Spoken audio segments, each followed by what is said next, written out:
नमस्कार साथियों, आज मैं आपके सामने नंबर सिस्टम का पार्ट नंबर 4 लेके आया हूं। मैंने प्रीवियस वीडियो में पार्ट 1 से लेकर के पार्ट 3 तक में बहुत ही सरल तरीके से मैंने समाप्त किया है। आज आइए हम लोग पार्ट नंबर 4 में टाइप अंत में शून्यों की संख्या ज्ञात करना है। 5 मिनट आप स्टार्टिंग से कुछ बातों पर फोकस कर लीजिए, फिर बहुत ही सरल तरीके से आप क्वेश्चन को बनाते हुए नजर आएंगे। अंत में शून्यों की संख्या ज्ञात करना। साथ ही यहाँ पे देखिए अंत में कितने शून्य हैं। अंत में शून्यों की संख्या 2 है, यहाँ अंत में शून्यों की संख्या 3 है, यहाँ अंत में शून्यों की संख्या 4 है, यहाँ अंत में शून्यों की संख्या साथ ही 5 है। 4 3 बार दुनिया 24। बोला जाए शून्यों की संख्या कितनी है, निश्चित नहीं है भाई, एक भी शून्य नहीं है। अब यहाँ साथ ही आप देखिए 5 चौक 20 3 60 दुनिया 120, साथ ही 120 है, अर्थात इसमें शून्यों की संख्या 1 हो गई। मैं उम्मीद करता हूँ कि ये बात आप समझ लिए होंगे। पर आइए हम लोग ये सीखने वाले हैं कि शून्य का निर्माण कैसे होता है। ये बात आप समझ लेंगे तो क्वेश्चन को बहुत ही सरलता से आप देख पाएंगे। आइए सबसे पहले देखते हैं शून्यों को शून्य का निर्माण कैसे होता है। साथ ही यहाँ पे ये देखना है 2 और 5 के एक जोड़े से, 2 और 5 के एक जोड़े से हमेशा एक शून्य का निर्माण होगा। अब मेरी बात को आप समझिएगा, मेरी बात को बहुत ही सरल तरीके से समझने का प्रयास करिए। 2 और 5 के एक जोड़े, 2 और 5 के एक जोड़े, इससे एक शून्य का निर्माण, इससे एक शून्य का निर्माण, मल्टीप्लाई करते हैं तो आ गया साथियों 100 और यहाँ शून्यों की संख्या हो जाएगी 2। मैं उम्मीद करता हूँ ये बात आप समझ लिए होंगे। फिर बातों को रिपीट कर रहा हूँ। एक शून्य का निर्माण 2 और 5 के जोड़े से संभव है। फिर से बोल रहा हूँ, शून्य का निर्माण अगर आपको करना है या शून्यों की संख्या निकाल रहे हैं तो मानो 2 और 5 के जोड़े से वो शून्य बने होंगे। आइए एक और लेते हैं, 2 5 का एक जोड़ा, फिर 2 5 का एक जोड़ा, फिर 2 और 5 का एक जोड़ा। आप ही मुझे बताइए, एक शून्य का निर्माण यहाँ से, एक शून्य का निर्माण यहाँ से, एक शून्य का निर्माण यहाँ से, मल्टीप्लाई करते हैं साथ ही आता है 1000 और 1000 में शून्यों की संख्या कितनी हो जाएगी, 3 हो जाएगी। ये बात मैं पहले ही बता चुका हूँ, आज फिर से हम लोग दोबारा इन बातों को सीख रहे हैं। आइए कुछ और बेसिक और इंपॉर्टेंट फैक्ट के बारे में बात करने वाला हूँ। इजाज़त दीजिए मैं इसको इरेज कर दूँ, उसके बाद बहुत ही सरल तरीके से क्वेश्चन को बनाते हुए हम लोग आएंगे। आइए चलते हैं, बातों को स्टार्ट करते हैं। मैं फिर से बोल देता हूँ, शून्य का निर्माण 2 और 5 के एक पेयर से होते हैं। 2 और 5 के एक पेयर से एक शून्य का निर्माण होता है। आइए यहाँ पे मैं लिख रहा हूँ 2 की संख्या 3 बार, 5 की संख्या 3 बार अगर हो साथी, और मैं बोल दूँ अंत में शून्यों की संख्या, शॉर्ट में लिख रहा हूँ। देखिए 2 की संख्या 3 बार, कहने का मतलब 2 कितनी बार है, 3 बार। 5 की संख्या 3 बार, 5 की संख्या 3 बार। साथ ही बताइए एक पेयर ये बन गया, दूसरा पेयर ये बन गया, तीसरा पेयर ये बन गया। तो मुझे बताइए 3 पेयर बने हैं, अंत में शून्यों की संख्या कितनी होगी साथियों, 3 होगी। आइए फिर एक क्वेश्चन लेते हैं। 2 की संख्या 4 बार, 5 की संख्या 5 बार। आप मुझे बताइए अंत में शून्यों की संख्या क्या होगी, अंत में शून्यों की संख्या क्या होगी। अब मेरी बात को समझना, ऐसे याद करेंगे, मुझे जोड़ा बनाना है। 2 की संख्या 4 बार, 5 की संख्या कितनी है, 5 बार है। ऐसे देखिए 2 की संख्या कितनी बार, 4 बार, 5 की संख्या कितनी बार, 5 बार। बताइए जोड़ा कितने बने, 1 जोड़ा, 2 जोड़ा, 3 जोड़ा, 4 जोड़ा। तो अंत में शून्यों की संख्या कितनी हो जाएगी, 4 हो जाएगी। एक बात और आपको ट्रिक के माध्यम से याद दिलाना चाहूँगा, यहाँ बार वाले में जो भी नंबर कम होते हैं उतने ही जोड़े बनते हैं।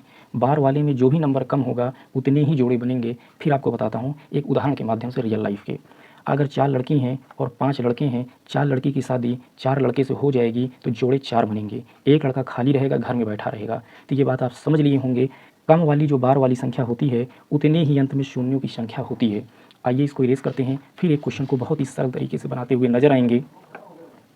फिर लीजिए 2 की संख्या 7 बार, 5 की संख्या साथ ही 8 बार। अब मुझे आप बता दीजिए अंत में शून्यों की संख्या कितनी होगी। आप मुझे बताइए 7 लड़कियां हैं, 8 लड़के हैं, जोड़े कितने संभव हैं, 7 जोड़े संभव हैं। कितने जोड़े संभव हैं, 7 जोड़े। अंत में शून्यों की संख्या 7 होगी, पहला तरीका। दूसरा तरीका हम लोग ये लगा सकते हैं, बार वाले में जो संख्या छोटी होती है उतने ही जोड़े बनेंगे और अंत में उतने ही शून्यों की संख्या बनेगी। चलिए एक बार फास्ट और मुझे बताइए, शॉर्ट में लिख रहा हूँ। अगर 2 की संख्या 8 बार हो, 5 की संख्या 7 बार हो, तो बताइए शून्य की संख्या कितनी होगी अंत में। अंत में शून्य की संख्या कितनी होगी, छोटा नंबर कौन है बार में, 7। अंत में कितनी बनेगी, 7 शून्यों की संख्या होगी, 7 जोड़े बनेंगे 2 और 5 के। आइए चलते हैं एक दूसरे पैटर्न बेस्ड क्वेश्चन पे आ जाते हैं। मैं हेडिंग लगा रहा हूँ पैटर्न, क्या लगा रहा हूँ, पैटर्न। अब हम लोग पैटर्न बेस्ड क्वेश्चन पढ़ेंगे, क्या पढ़ेंगे, पैटर्न बेस्ड क्वेश्चन पढ़ेंगे। साथ ही क्या पढ़ेंगे, पैटर्न बेस्ड क्वेश्चन। क्या पढ़ेंगे, पैटर्न बेस्ड क्वेश्चन। आइए कैसे, 1 2 3 4 और 5। साथियों ये है 5 चौक 20 3 60 दूनी 120, अंत में शून्यों की संख्या 1 हो जाएगी, ये आप कर लेंगे। पर आपको इस तरीके से नहीं करना है। मैंने एक बार बताया था कि एक शून्य का निर्माण 2 और 5 के जोड़े से होता है। एक शून्य का निर्माण 2 और 5 के जोड़े से संभव होता है। यहाँ 2 और 5 के कितने जोड़े मिल रहे हैं, एक जोड़े मिल रहे हैं। तो लास्ट में कहाँ पे लास्ट में यानी अंत में शून्यों की संख्या कितनी हो जाएगी, शून्यों की संख्या कितनी हो जाएगी, 1 हो जाएगी। कितनी हो जाएगी, 1 हो जाएगी। या तो 5 चौक 20 नहीं 60 नहीं 120 भी करेंगे तो लास्ट में शून्यों की संख्या 1 नहीं हो जाएगी। ठीक है, आइए और एग्जांपल लेते हैं। 1 2 3 4 5 6 7 8 9 10। अगर इनका मल्टीप्लाई आपस में यहाँ से करें तो बताइए शून्यों की संख्या कितनी होगी। 2 और 5 के एक जोड़ें, एक शून्य यहाँ से मिल जाएंगे और एक शून्य यहाँ से मिल जाएंगे। इस पूरी संख्या को आपस में गुणा किया जाएगा, अंत में 2 ही शून्य आपको देखते हुए मिलेंगे। ये बात उम्मीद करता हूँ आप लोग समझ गए होंगे। आइए कुछ नए पैटर्न के बारे में क्वेश्चन को हम लोग देखने का प्रयास करते हैं। जब भी आपके सामने साथी इस पैटर्न का क्वेश्चन आ जाए, पैटर्न को पहचानिए और उत्तर को ले जाइए। जब भी इस पैटर्न के क्वेश्चन आपके सामने अगर नज़र आएँ तो क्वेश्चन को कैसे बनाते हुए नज़र आएंगे हम लोग, आइए इस क्वेश्चन को समझने का प्रयास करते हैं। जब भी पैटर्न की शुरुआत 1 से हो और क्रमागत संख्या हो, कॉन्टिन्यूअस, वही एक एक जोड़ करके संख्या बनी हो, 1 2 3 क्रमागत संख्याएँ हैं, क्रमागत संख्याएँ हैं, क्रमागत संख्याएँ 1 से स्टार्ट हो रही हैं। अगर इस फिगर का क्वेश्चन अगर आपके सामने आता है तो मुझे बताइए अंत में शून्यों की संख्या कैसे निकालनी। कुछ नहीं करना, जो लास्ट वाली संख्या होती है, लास्ट वाली संख्या को साथियों हमेशा 5 से भाग देना है। किससे? याद कर लीजिए कि 5 से ही भाग देना है। 5 नहीं है 10, कितनी बार गया? 2 बार गया। इस 10 का यूज नहीं करेंगे क्योंकि इस 10 का यूज एक बार यहाँ हो चुका है, नहीं यूज करेंगे। जो लास्ट में नीचे बचता है वही आपका जानते हैं क्या हो जाएगा, अंत में शून्यों की संख्या हो जाएगी। 1 से 10 तक का मल्टीप्लाई करेंगे, अंत में शून्यों की संख्या 2 हो जाएगी। लास्ट में साथी 40 है, पर पैटर्न देखिए 1 से स्टार्ट है, क्रमागत संख्याएँ हैं, बस मामला बन गया। 40 को 5 से भाग लगाइए, 5 8 40। अब ये जाए या ना जाए इससे नहीं मतलब, हमको ये देखना है कि ये 8 आ गया, एक बार और जा सकता है, हमको ये ले जाना है, एक बार जा सकता है, कटे या ना कटे ये इंपॉर्टेंट नहीं है, एक बार जा सकता है। 5 एकन्नम 5, 5 एकन्नम 5 हो गया। अब आगे नहीं जाएगा। 40 का यूज एक बार यहाँ हो चुका है, नहीं लेंगे। अब नीचे कितनी संख्याएं बची हैं? 8 और 1 9, इन्हें जोड़ देंगे, यही इसके मल्टीप्लाई के अंत में शून्यों की संख्या को दर्शाएगा। 1 से लेकर के 50 तक की संख्या को आपस में मल्टीप्लाई किया जाए, अंत में शून्यों की संख्या क्या होगी? पैटर्न फिक्स है भैया, 1 से है। ये पूरी बातें कॉन्टिन्यूअस रूप में लिखी हैं। लास्ट में 50 है साथी, 50 को 5 से डिवाइड करेंगे, 5 हम 50, 5 नहीं है 10। अब आगे साथी नहीं जा रहा है, इसको भूल जाएंगे क्यों? क्योंकि इसका यूज हो चुका है। टोटल 10 और 2 12, अंत में शून्यों की संख्या कितनी हो जाएगी? 12। मैं उम्मीद करता हूँ ये बात आप समझ लिए होंगे। आइए कुछ और एग्जाम्पल के माध्यम से क्वेश्चन को और सरल बनाने का प्रयास करते हैं।